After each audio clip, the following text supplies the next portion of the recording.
로마서 11장 13절에서 24절입니다. 신약성경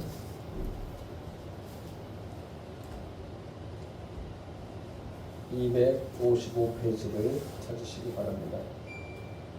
로마서 11장 13절에서 24절 말씀까지 함께 공독하시겠습니다. 내가 이방인인 너희에게 말하노라.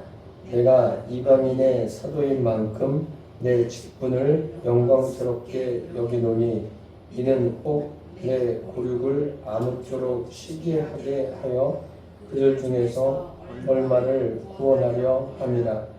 그들을 버리는 것이 세상의 화목이 되거든 그 받아들이는 것이 죽은 자 가운데서 살아나는 것이 아니면 무엇이리요.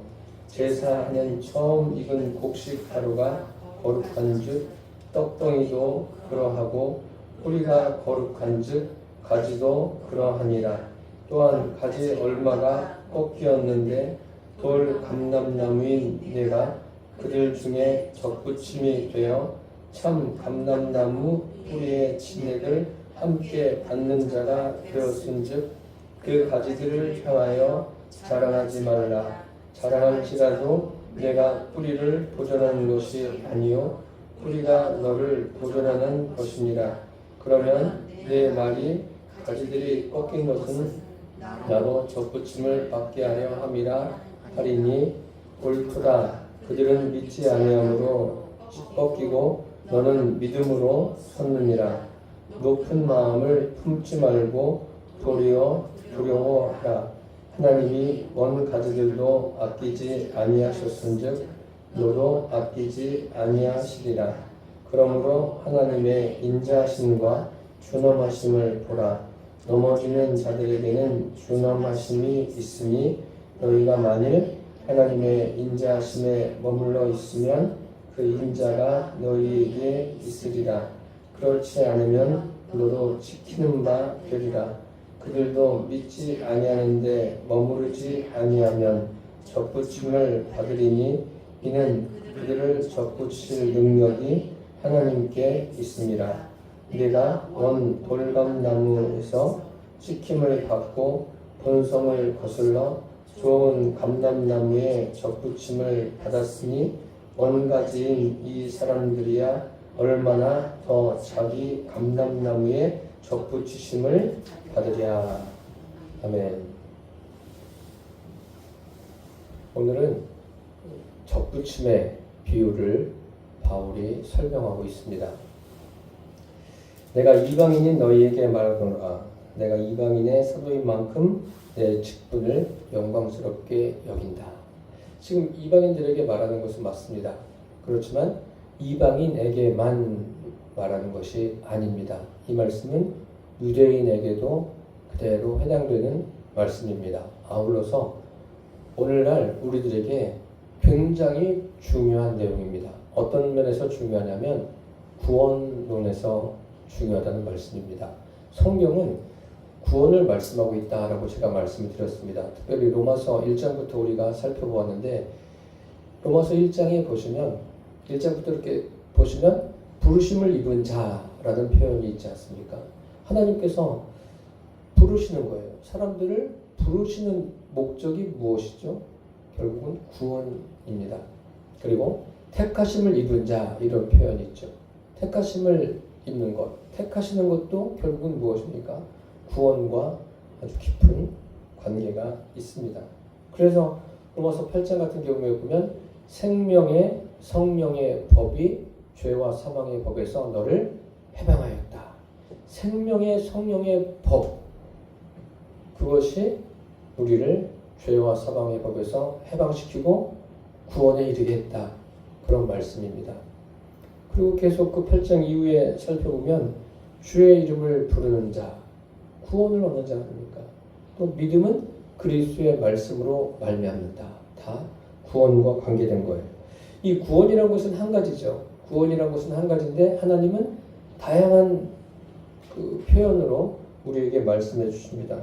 그래서 오늘 본문을 보시면 이 본문 말씀은 이 접붙임을 통해서 구원이 무엇인가를 아주 명확하게 그리고 명쾌하게 하나님께서 바울을 통해서 우리에게 알게 하십니다. 우리가 잘 알고 있는 대로 구원이 뭐죠? 구원이 삼위일체 하나님과 내가 연합하는 거예요. 물론 성령님을 내가 영접하면 성령님은 내 안에 임하시는 거예요. 즉 하나님과 나와의 연합, 분리되지 않는, 분리할 수 없는 연합의 관계가 무엇이라고요? 그것이 구원입니다. 다른 말로는 영접이다라고 하고 또 결혼이다라고 표현하지 않습니까? 하나님과 우리와 결혼, 예수님은 우리의 신랑 되시고 우리는 신부가 된다. 이런 표현들 보시면 아주 매우 구체적이고 실제적으로 말씀하고 계세요. 오늘 본문에서는 그 구원에 대해서 어떻게 말씀하신다고요? 접붙임으로 우리에게 말씀하십니다. 어떤 분은 이 말씀이 구원의 교과서와 같다 그렇게 표현을 합니다.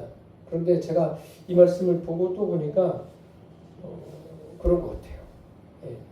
정말 이 접붙임이란 것이 굉장히 사도 바울이 이방인들이나 유대인들에게 알아듣기에 쉽게 말씀하고 있는 거예요. 예수님께서도 그런 말씀하셨죠. 영생이 뭐라고 그랬습니까?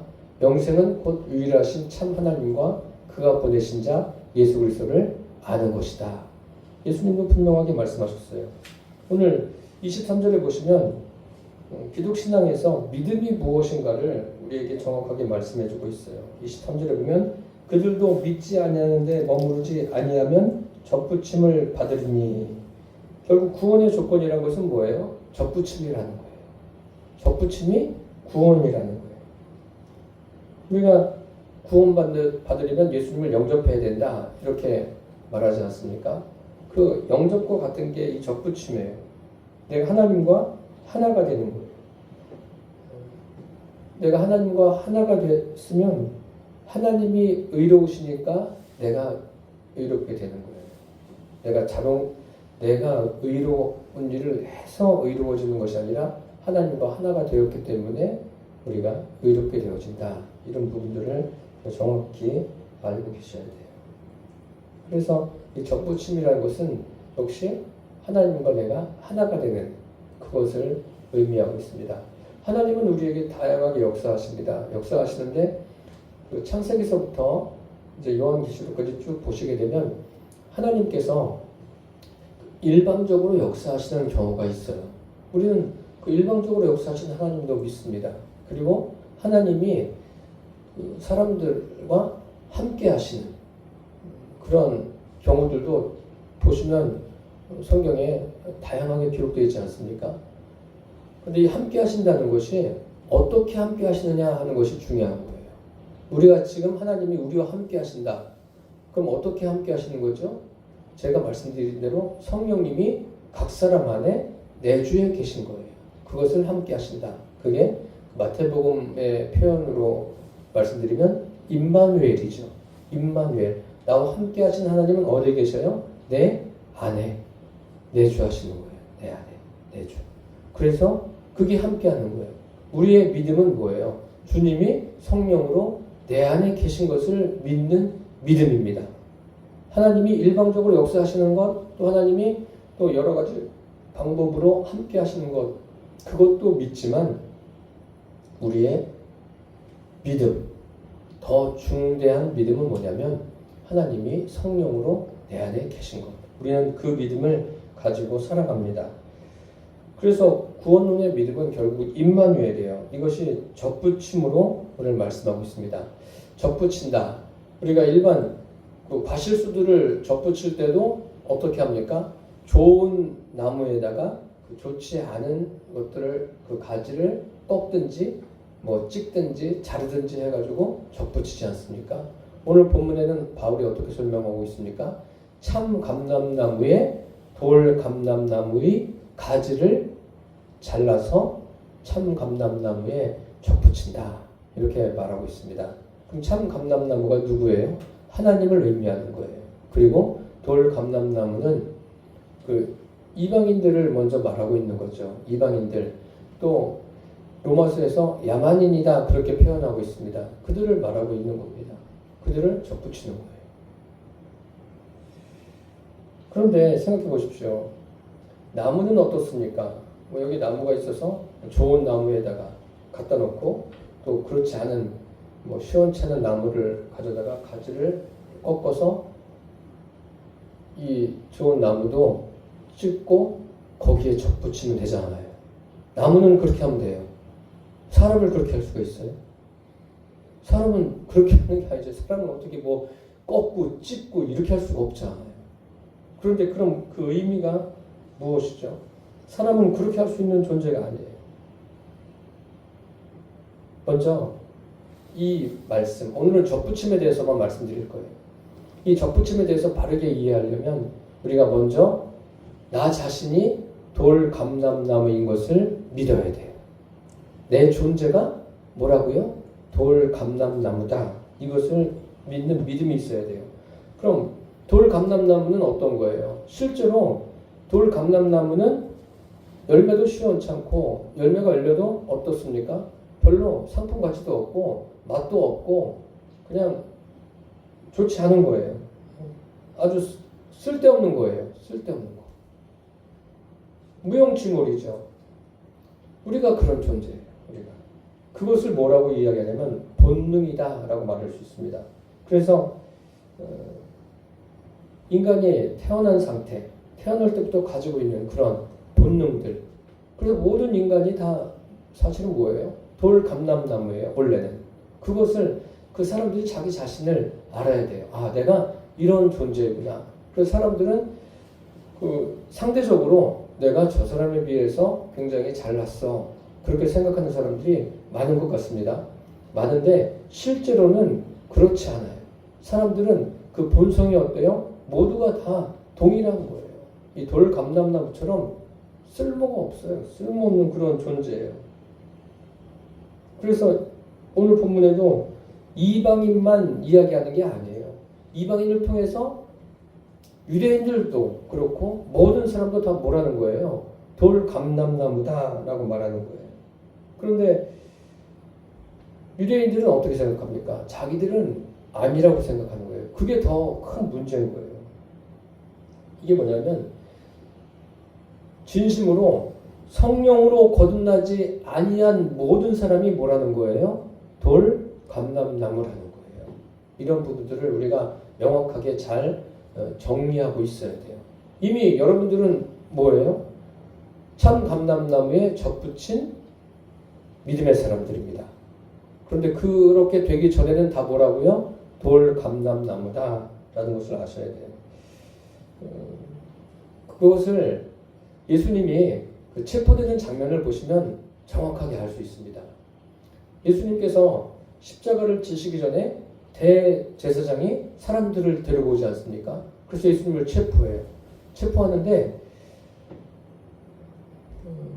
예수님이 그렇게 말씀하시지 않습니까? 너희들이 검과 몽치를 가지고 나를 잡으러 왔느냐? 실제로 그렇게 온 거예요. 예수님을 그렇게 잡으려고 오지 않았습니까? 그런데 거기 대제사장 같은 경우는 어떤 사람이에요? 정말 율법을 누구보다 잘 알고 율법에 대해서 많은 훈련을 받은 사람이에요. 훈련을 받았어도 어떤 사람입니까? 시원찮은 사람이에요. 야만인과 같은 사람이에요. 왜요? 예수님이 누구인지 알지 모르잖아요. 아무리 대제사장으로서 율법에 대해서 훈련하고 암송하고 그것을 지킨다고 애써도 다 뭐예요? 그 사람들도 돌 감람나무라는 거예요. 여전히 야만인인 거죠. 그래서 누구든지 거듭나지 아니하면 돌 감람나무라는 거예요. 그런 의미입니다. 유대인들은 자기들이 참 감람나무라고 믿고 있죠. 그런데 그렇게 믿고 있는 이상 더 안 되는 거예요. 왜 안 되는지 이제 두 번째, 세 번째 보시면 알 거예요. 그리고 둘째로 이 돌 감람나무 상태 가지고는 안 되고 그 찍힘에 대한 믿음이 있어야 돼요. 돌 감람나무라는 것을 알면 되는 게 아니라 안 다음에 그 다음에 어떤 과정이 필요합니까? 찍힘의 과정이 필요해요. 가지가 꺾여지고 찍혀지는 그런 과정이 반드시 필요합니다. 오늘 본문에서도 19절과 20절에 꺾이고 찍힌다 그런 표현이 나오지 않습니까? 이거 굉장히 강하고 무서운 표현입니다. 이것이 의미하는 것이 뭐죠? 이게 바로 회개고 이게 바로 자기 부인인 거예요. 그 나무가 말을 못해서 그렇지 그렇게 접붙일 때 찍으면 사람처럼 뭐 감정이 있고 말할 수 있다면 얼마나 고통스럽겠어요. 그렇지 않습니까?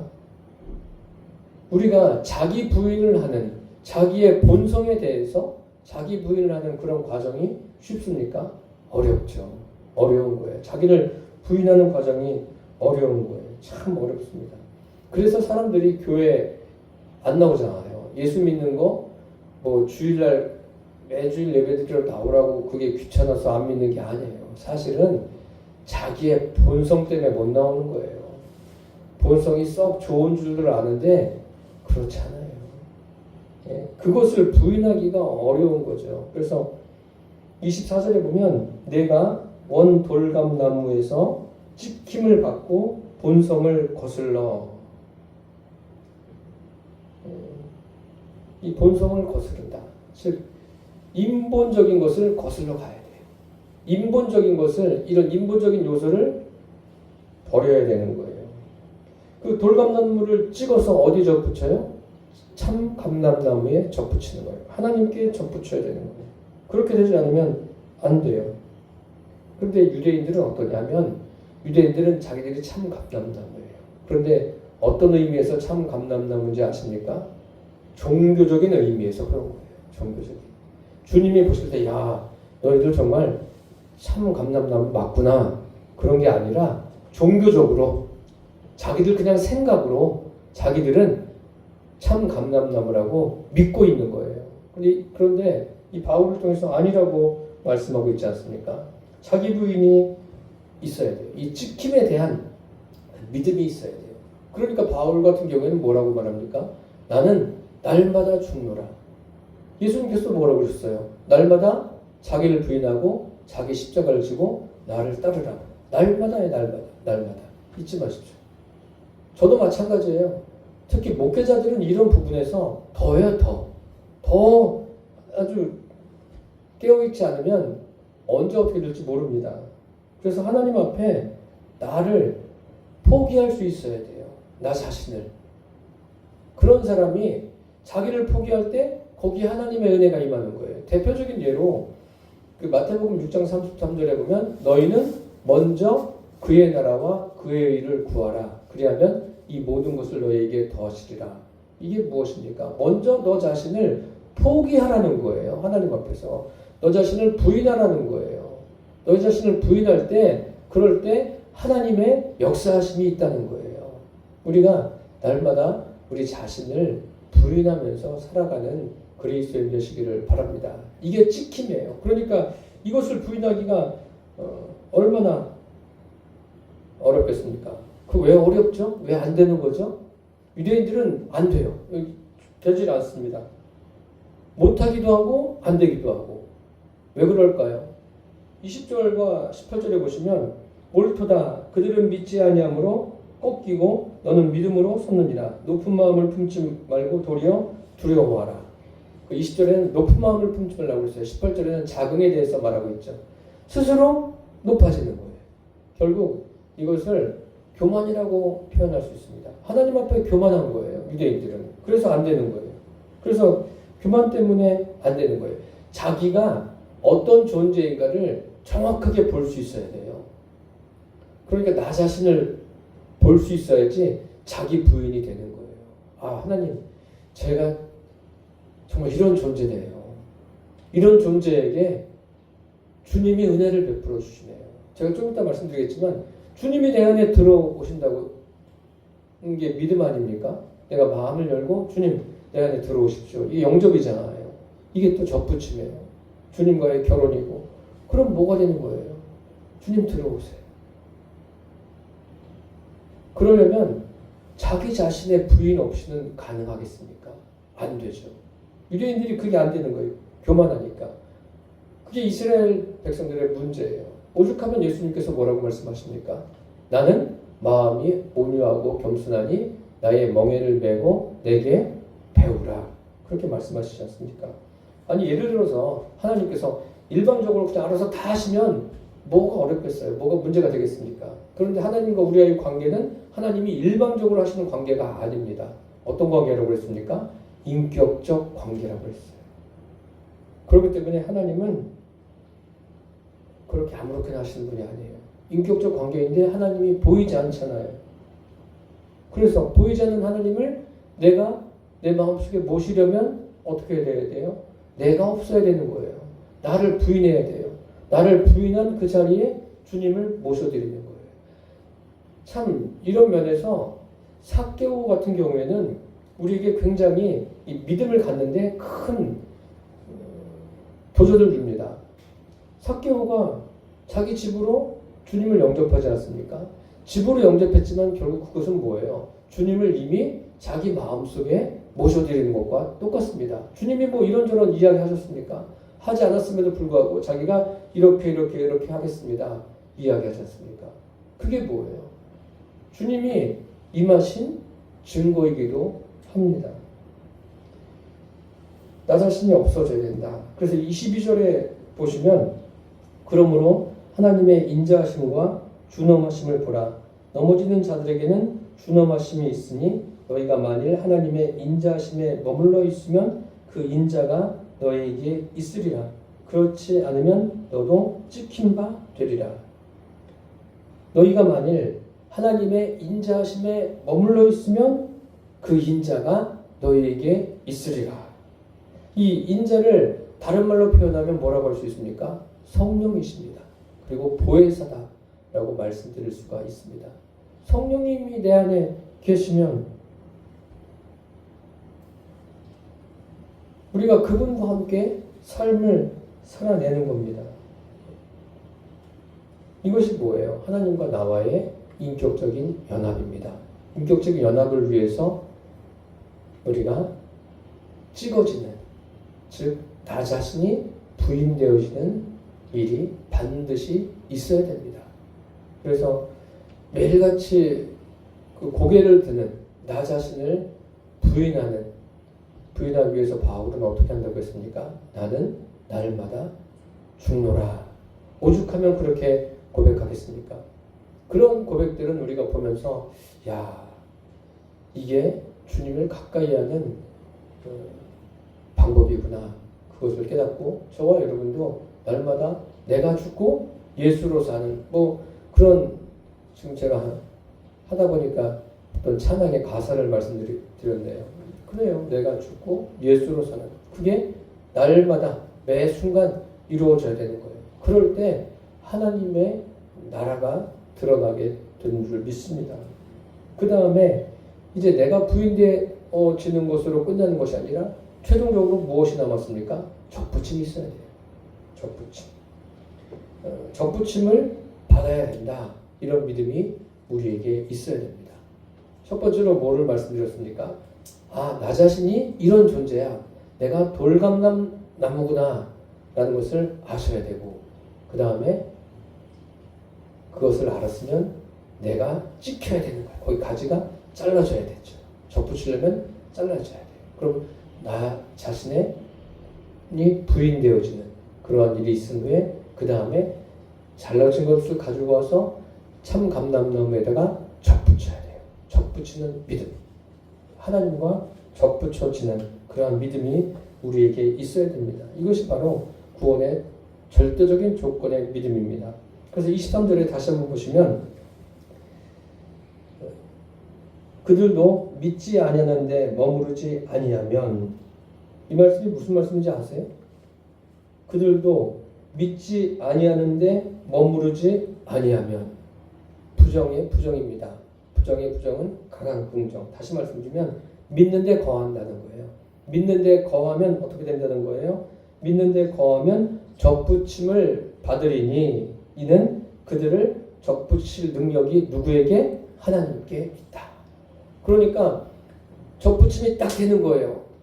돼서 이 능력이 우리에게 있는 게 아니에요. 우리가 우리 자신을 부인하고 주님을 모셔드리면 주님과 우리와의 접붙임이 되어지죠. 그 능력이 누구에게요? 하나님께. 그래서 구원받는 것에 대해서 우리가 구원은 하나님의 은혜입니다 라고 말하는 겁니다. 우리에게는 공로가 없어요. 우리에게는 공로가 아니라 이제 선택을 해야 되겠죠. 그래서 이 믿음만이 구원의 조건인데 그 믿음이 어떤 믿음이냐? 믿음. 그 믿음은 어떤 믿음이냐? 이것이 중요해요. 믿느냐 안 믿느냐, 의심하느냐 의심하지 않느냐, 그게 아니라 인본이냐 신본이냐, 이 믿음을 말하는 거예요. 혹시 여러분 기억하십니까? 그 불법에 대해서 노모스, 아노모스, 이건 기억나시죠? 그것만 한 가지만 기억하세요. 여기에서 인본의 믿음이냐 신본의 믿음이냐를 어떻게 말하냐면 그 믿음이라는 헬라어가 피스튜어예요. 피스튜어. 거기에 아가 붙는 거예요. 피스튜어가 뭐예요? 인본적인 믿음인 거예요. 인본적인 믿음은 된다 안 된다? 안 되는 거예요.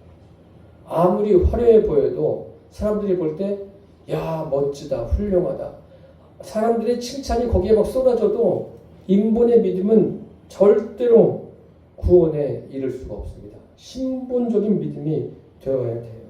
오늘 본문에서 그것을 말씀하고 있는 거예요. 잘못된 믿음은 되지 않아요. 하나님이 원하시는 대로의 믿음, 그 신본의 믿음을 가져야 돼요. 그 회교도들 같은 경우에도 그들이 믿음이 있습니까? 없습니까? 있어요. 대단해요. 막 시간 정해놓고 코를 땅에 대고 막 기도하잖아요. 아주 정확하게 기도하고 뭐 여러 가지 예식도 행하고 대단합니다.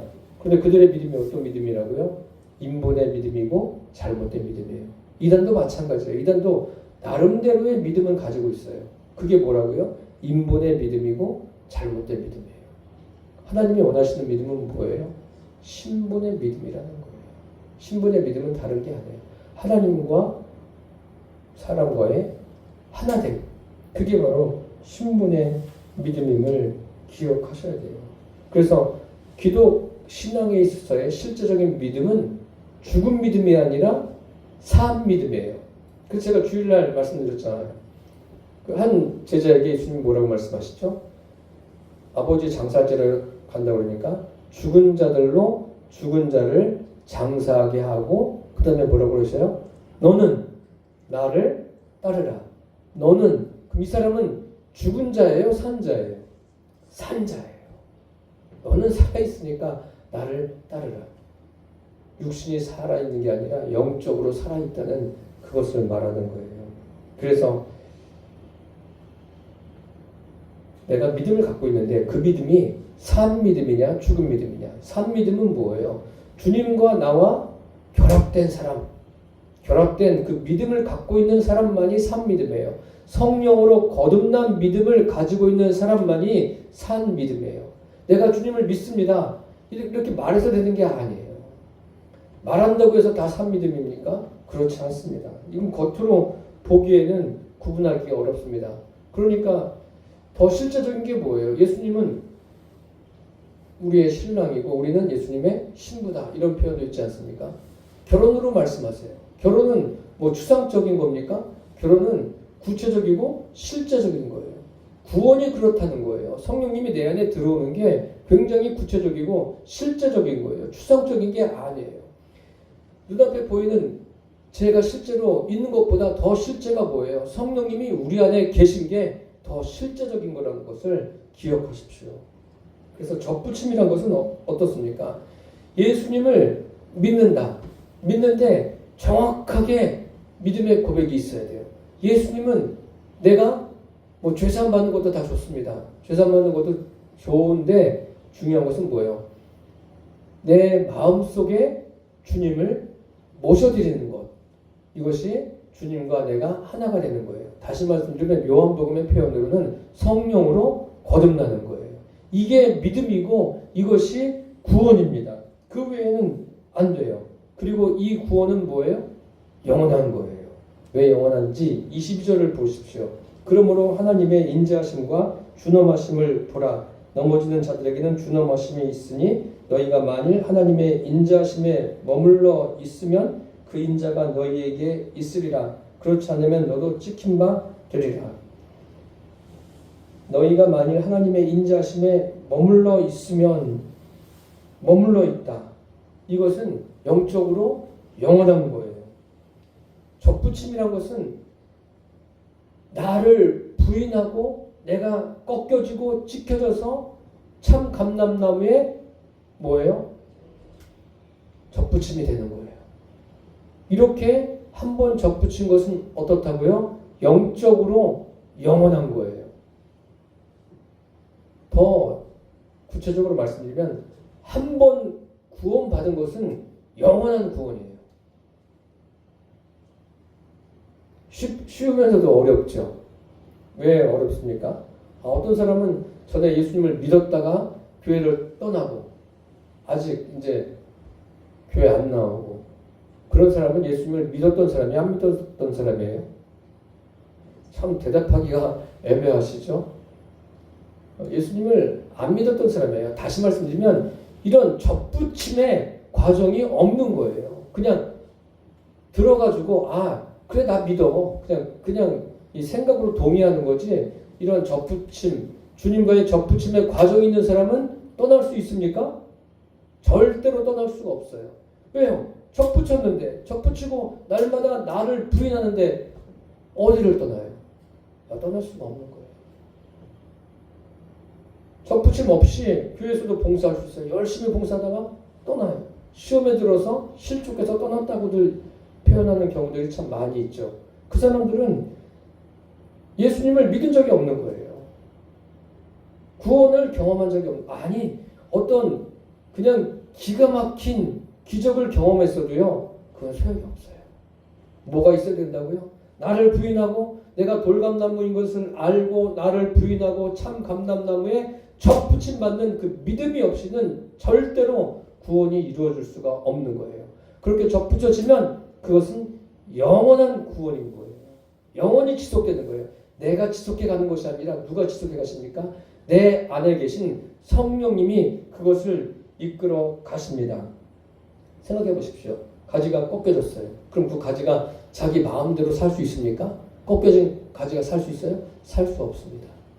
아무리 그 가지를 가지고 그런 사람을 훈련한다고 해서 됩니까? 되지 않는 거예요. 어떻게 돼야 돼요?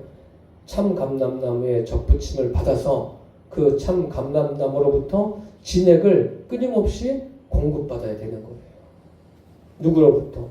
주님으로부터. 우리가 지금 그렇게 살고 있는 것 아닙니까? 주님으로부터 계속 공급받는 거예요.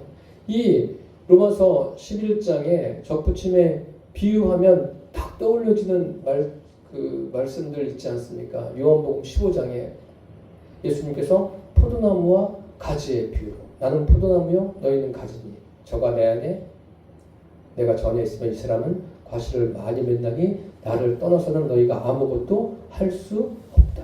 주님을 떠나서는 아무것도 할 수 없는 거예요. 근데 사람들은 주님을 섬기면서 추상적으로 믿고 자기가 막 극복해 가려고 해요. 그거는 믿음도 아니에요. 그냥 어떤 신념이라고 할 수 있는 거예요. 실제적인 믿음은 뭐예요? 접붙임을 받는 거잖아요. 접붙임을 받고 거기에 붙어 있으면 되는 거예요. 나를 떠나서는 너희가 아무것도 할 수 없다고 그랬잖아요. 가지가 뭐를 해요? 가지가 뭐를 할 수도 없어요. 어떻게 해야 돼요? 그냥 붙어 있으면 되는 거예요. 주님께 붙어 있으면 진액이 올라오는 거예요. 올라와서 그 가지의 구실을, 기능을 할 수 있도록 주님이 역사해 주시는 거예요. 이게 바로 신앙생활입니다. 그런데 많은 사람들이 그냥 열심히 일하도록 만드는데 그게 아니에요. 그러니까 예수님께서도 산상에서 말씀하실 때 너희는 세상의 빛이요 소금이다. 그 빛을 비추라고 말씀하고 있지 않습니까? 사람이 등불을 켜서 어디에 둬요? 말 아래 두지 아니하고 등경 위에 두나니 이러므로 집안 모든 사람에게 비추느니라. 아주 정확하게 말씀하시잖아요. 무엇을 해라가 아니에요. 자꾸 해가지고 되는 게 아니라니까요. 훈련을 열심히 해서 되는 게 아니라 어떤 경지에 올라가는 게 아닙니다. 그냥 어떻게 해요? 주님께 접붙임을 딱 하면 되는 거예요. 접붙임이 되는 순간 이건 뭐예요? 영적으로 영원히 지속되는 거예요. 영원히. 나만 꺾이는 게 아니에요. 지키는 게 아니에요. 참 감람나무인 주님도 어떻게 해야 돼요? 그 나무를 찍어야 되는 거예요. 찍어서 거기에 접붙여야 되는 거예요. 그래서 고린도서에 있는 우리는 뭐라고 해요? 그리스도의 향기다. 향기를 날리려고 애쓰지 마십시오. 그냥 우리 자체가요. 우리 안에 계신 성령님, 그분과 함께 살아가는 그 자체가 그리스도의 향기를 날리는 거예요. 그런 믿음을 가지고 산다면 교회에서 뭐 봉사하고 또 전도하고 그 외에 여러 가지 일들을 하는 게 뭐예요? 자연스럽게 되어져 가는 거예요. 누구의 능력으로? 성령의 능력으로. 내 힘이 아니에요. 여기 하나님이 하셨다고 그러잖아요. 접붙이실 능력이 하나님께 있다. 접붙이고 땡 끝이 아니에요. 접붙이신 다음에 그 다음부터 또 하나님께서 어떻게 하셔요? 계속 진액을 공급해 주십니다. 그 한 가지 예로 우리가 계속 진액을 어떻게 공급받습니까? 하나님의 말씀을 통해서 진액을 공급받는 거예요. 말씀을 통해서 무엇을 깨닫습니까? 아, 내가 이런 존재구나. 나에 대해서 더 깊이 알아가요. 나에 대해서만 알아가는 것이 아니라 하나님이 이런 분이시구나, 이렇게 하시는구나에 대해서도 더 깊이 알아가는 거예요. 그렇게 된다면 일상은 어떻겠어요? 일상은 주님의 능력과 은혜로 사라지는 거예요. 그게 바로 성도의 신앙생활입니다. 열심히 설교 들은 다음에 첫 번째 이렇게 하라고 하셨지, 두 번째 이렇게 하라고 하셨지, 세 번째 이렇게, 그렇게 해서 지키는 게 아니에요. 그렇게 지켜가는 게 아니라 성령님이 내 안에 계심으로 말씀이 깨달아지고 그 말씀대로 사라지는 거예요. 주님이 그렇게 되게 하신다니까요. 그렇게 주님께 기대를 가지고 주님과 교제하며 우리에게 주어진 삶을 살아내시기를 바랍니다. 그래서 저와 여러분이 이제 우리는 돌 감람나무였어요. 아무것도 할 수 없는 참 쓸모없는 그런 존재였습니다. 우리의 본성이 그렇다는 거예요.